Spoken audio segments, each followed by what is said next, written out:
Raigad kabaddi league 2025 पर्व 1 चे भव्य दिव्य आयोजन रायगड जिल्हा कबड्डी असोसिएशनच्या वतीनं अलिबाग येथील समुद्र किनाऱ्यावरील मैदानावर दिनांक 7 एप्रिल ते 10 एप्रिल या कालावधीत करण्यात आले।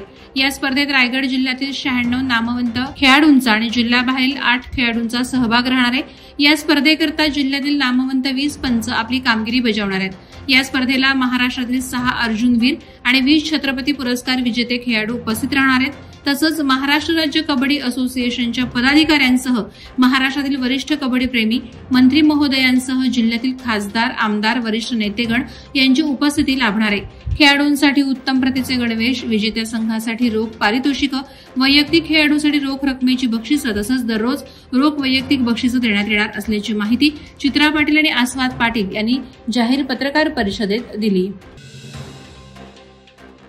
तळोजा अतिरिक्त औद्योगिक क्षेत्राच्या भूसंपादनात समाविष्ट गावातील बाधित शेतकऱ्यांच्या मागण्यांबाबत आमदार प्रशांत ठाकूर यांच्या पुढाकारातून राज्याचे उद्योग मंत्री उदय सामंत यांच्या समवेत मुंबईत महत्त्वपूर्ण बैठक पार पडली। चर्चेला उदय सामंत यांनी सकारात्मक प्रतिसाद दिला। बैठकीला आमदार प्रशांत ठाकूर यांच्या नेतृत्वाखालील शिष्टमंडळात चिंधण, महालुंगे, कानपोली प्रकल्पग्रस्त सामाजिक संघटनेचा सहभाग होता। या बैठकीला संबंधित विभागाचे अधिकारीही उपस्थित होते। आमदार प्रशांत ठाकूर यांनी शेतकऱ्यांची बाजू मांडत त्यांच्या मागण्या योग्य असल्याचं निदर्शनास आणून दिलं। यावेळी मंत्री उदय सामंत यांनी या बाबतीत शासन शेतकऱ्यांच्या हितासाठी कटिबद्ध असल्याचं अधोरेखित केलं। उरण पूर्व विभागातील सुमारे 17 गावांना सुरळीत विद्युत पुरवठा करण्यासाठी महावितरण कंपनीच्या माध्यमातून करोडो रुपये खर्च करून नव्यानं विद्युत जोडण्याचं काम भेंडकळ ग्रामपंचायत ते खोपटा पुले दरम्यान मंजूर करण्यात आलंय। या कामाचा ठेका घेणाऱ्या ठेकेदारानं अर्धवट काम टाकून पळ काढल्याने हे काम मागील काही दिवसांपासून रखडल्याचं चित्र पाहायला मिळालंय। त्याचा त्रास हा नाहक रहिवाशांबरोबर व्यावसायिकांना सहन करावा लागत असल्याने शिवसेनेचे तालुका प्रमुख संतोष ठाकूर आणि मनसेचे तालुकाध्यक्ष अॅडव्होकेट सत्यवान भगत यांनी काम पूर्ण करण्याची मागणी केली आहे। अलिबाग तालुक्यातील चोंढी येथील किहिम ग्रामपंचायतीचे सरपंच पिंट्या गायकवाड यांनी चोंढी पूल ते सातेर्जे गावाकडे जाणाऱ्या मार्गावरील किहिम ग्रामपंचायत हद्दीतील रस्त्याच्या डांबरीकरणाचे दर्जेदार काम आपल्या कार्यशैलीनं आणि सार्वजनिक बांधकाम विभागाच्या सहकार्यानं पूर्ण केलं। याबद्दल त्यांचे सातेर्जे पंचक्रोशीतील ग्रामस्थांनी कौतुक करत आभार मानलेत। किहिम सरपंच पिंट्या गायकवाड यांनी सरपंच पदाचा कार्यभार स्वीकारल्यापासून ग्रामपंचायत हद्दीतील अनेक विकास कामं मार्गस्थ केलीत, तर अनेक कामं प्रगतीपथावर आहेत। तसंच विविध योजना आणि विकास कामं प्रशासकीय मंजुरी करता पाठपुरावा सुरू असल्याचं सांगितलं आहे। सहज सेवा फाउंडेशनच्या वतीनं संस्थापक अध्यक्ष डॉ. शेखर जांभळे यांच्या वाढदिवसाचे निमित्त साधून 30 जोडप्यांचा सामुदायिक विवाह सोहळा श्रीराम मंगल कार्यालय खोपोली येथे संपन्न झाला। या विवाह सोहळ्यातील नववधूवर यांना आशीर्वाद देण्यासाठी महाराष्ट्रातील सहज सेवा फाउंडेशनचे पदाधिकारी आणि रायगड जिल्ह्यातील विविध सामाजिक, शैक्षणिक, राजकीय पक्षांचे पदाधिकारी, पत्रकार आणि सदस्य मोठ्या प्रमाणात उपस्थित होते। यावेळी सर्व जोडप्यांना कन्यादान रूपात संसार उपयोगी साहित्य मान्यवरांच्या हस्ते कन्यादान म्हणून भेट देण्यात आल्या। सर्व मान्यवरांनी सहज सेवा फाउंडेशनच्या या उपक्रमाचं कौतुक केलं आहे। Rotary club of Kharghar mid टाउनने खारघरमध्ये गुढीपाडव्याच्या प्रसंगी रोटरी डायलिसिस सेंटरचं उद्घाटन केलं। खारघर डी मार्ट जवळील मल्टी स्पेशालिटी हॉस्पिटलच्या दुसऱ्या मजल्यावर DGERTN संतोष मराठे यांच्या उपस्थितीत उद्घाटन संपन्न झालं। यावेळी क्लबचे अध्यक्ष RTN शैलेश पटेल, माजी अध्यक्ष खारघर भाजपा पदाधिकारी, क्लबचे सदस्य आणि मान्यवर उपस्थित होते। अत्याधुनिक सुविधा असलेलं हे केंद्र सुसज्ज आहे। वार्षिक 5000 डायलिसिस सायकल क्षमता असलेल्या 3 पूर्णपणे स्वयंचलित फ्रेसेनियस काबी डायलिसिस मशीन येथे लावण्यात आल्या आहेत। राज्य शासनानं जाहीर केलेल्या 100 दिवसांच्या कृती आराखड्याची माहिती घेण्यासाठी तहसीलदार अभय चव्हाण यांनी क्षेत्रीय कार्यालयात भेट दिली। यावेळी त्यांच्यासोबत निवासी नायब तहसीलदार सुधाकर राठोड आणि महसूल अधिकारी सानप होते।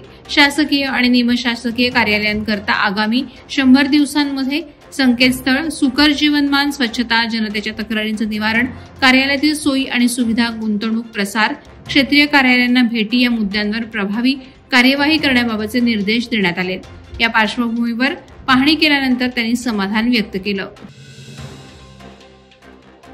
राज्य शासनामार्फत ग्राम पातळीवर विविध योजना, उपक्रम राबवण्यात येतात। जिल्ह्याच्या विकासामध्ये लोकसहभाग महत्त्वाचा असतो। याबाबत गावकऱ्यांचे अभिप्राय, अपेक्षा, समस्या आणि जिल्हा प्रशासन यामध्ये जिल्हाधिकारी किशन जावळे यांनी संवाद सेतू बांधला। जिल्हाधिकारी किशन जावळे यांच्या संकल्पनेतून जिल्ह्यातील ग्रामपंचायतीच्या माध्यमातून होत असलेल्या विकास आणि गावकरी यांच्याशी हितगुज करण्यासाठी संवाद सेतू हा उपक्रम सुरू केला आहे. या उपक्रमाअंतर्गत आपटा आणि कर्नाळा ग्रामपंचायतीमधील ग्रामस्थ, शेतकरी, शिक्षक, आरोग्य सेविक, अंगणवाडी सेविका यांच्याशी संवाद साधण्यात आला. महाराष्ट्र शासन पुरस्कृत महाराष्ट्र राज्य कौशल्य विकास सोसायटी, जिल्हा कौशल्य आणि उद्योजकता मार्गदर्शन केंद्र रायगड यांच्या सौजन्यानं तसंच JS इन्फोटेक आणि स्वामी कॉलेज पेण यांच्या वतीनं मोफत रोजगारक्षम कौशल्य प्रशिक्षण केंद्राचं उद्घाटन डॉ. पतंगराव कदम महाविद्यालयाचे पेणचे प्राध्यापक डॉ. मुरलीधर S. वाघ यांच्या हस्ते झालं. स्किल इंडिया उपक्रमाअंतर्गत उपलब्ध असलेल्या 2 महत्त्वाच्या कोर्सेसबद्दल बोलण्यासाठी या कार्यक्रमाचं आयोजन करण्यात आलं होतं. GST असिस्टंट आणि सेल्स एक्झिक्युटिव्ह कोर्स हे विद्यार्थी आणि समवंतरांना आवश्यक कौशल्य प्रदान करतात, ज्यामुळे त्यांना चांगल्या नोकऱ्या मिळवण्यास मदत होते. सायबर गुन्ह्याचे प्रमाण दिवसेंदिवस वाढत असून त्याबाबत विद्यार्थ्यांसह त्यांच्या पालकांना पुरेपूर माहिती देण्यासाठी राज्याचे मुख्यमंत्री देवेंद्र फडणवीस आणि नवी मुंबई पोलीस आयुक्तालय यांच्या सूचनेनुसार उरण पोलीस ठाण्याच्या वतीने सायबर गुन्ह्यासंदर्भात मार्गदर्शन कार्यशाळेचं आयोजन करण्यात आलंय. यावेळी उरण न्यायालयाने सरकारी वकील प्रतीक देशपांडे, न्हावा सेवा पाट विभागाचे सहाय्यक पोलीस आयुक्त विशाल नेहुल, उरण पोलीस ठाण्याचे वरिष्ठ पोलीस निरीक्षक जितेंद्र मसाळ, उरण पंचायत समिती गट शिक्षणाधिकारी प्रियांका पाटील आणि उरण तालुक्यातील कॉलेजच्या शिक्षकांना मार्गदर्शन केलं. तुर्भे सेक्टर 20-21 तसंच तुर्भे गावात वारंवार खंडित होणाऱ्या विद्युत सेवेमुळे नागरिक त्रस्त झाले असून 2021 पासून नवीन केबल बसवण्याचे सांगण्यात आलं होतं. मात्र अजूनही परिस्थिती जैसे थे आहे.